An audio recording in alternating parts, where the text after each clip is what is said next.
बहुमत से दूर बीजेपी के लिए सहयोगियों के बीच पोर्टफोलियो का बंटवारा बड़ी चुनौती साबित होगा, खास तौर पर जब नायडू और नीतीश बड़े बड़े पोर्टफोलियो की मांग कर रहे हैं। मंत्रियों की संख्या को लेकर भी आम सहमति बनाना एक बड़ा टास्क होगा।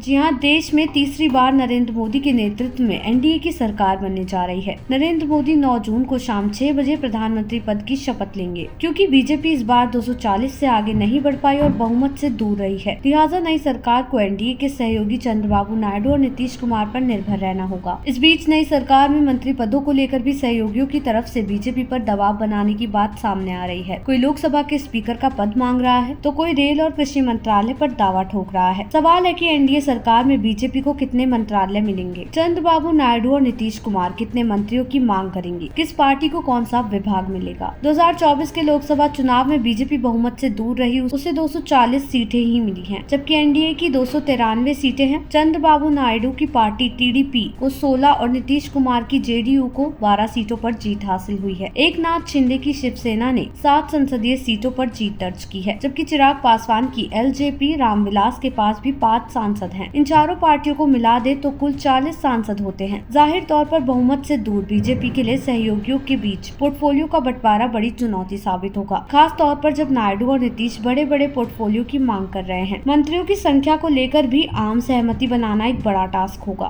कहा जा रहा है कि टीडीपी लोकसभा स्पीकर का पद भी चाहती है। हालांकि इस बात की बहुत कम गुंजाइश है कि बीजेपी इसके लिए तैयार हो जाएगी। ज्यादा जोर देने पर चंद्रबाबू नायडू की पार्टी को डिप्टी स्पीकर का पद मिल सकता है। उधर जेडीयू के पास पहले से ही राज्यसभा में डिप्टी चेयरमैन का पद है, जबकि जीतन राम मांझी ने एक मंत्री पद मांग लिया है। देखा जाए तो मोदी सरकार के 2 कार्यकाल में सहयोगी दलों को सांकेतिक प्रतिनिधित्व ही मिला है, यानी उनकी संख्या के अनुपात में मंत्री पद देने की बजाय उनको सांकेतिक नुमाइंदगी दी गई है। 2019 में नीतीश कुमार की पार्टी जेडीयू ने संख्या के हिसाब से हिस्सेदारी की मांग की थी। ऐसा न होने पर वो सरकार में शामिल नहीं हुई थी। देश दुनिया की ऐसी ही तमाम खबरों के लिए देखते रहें सहारा समय का डिजिटल प्लेटफॉर्म समय डिजिटल।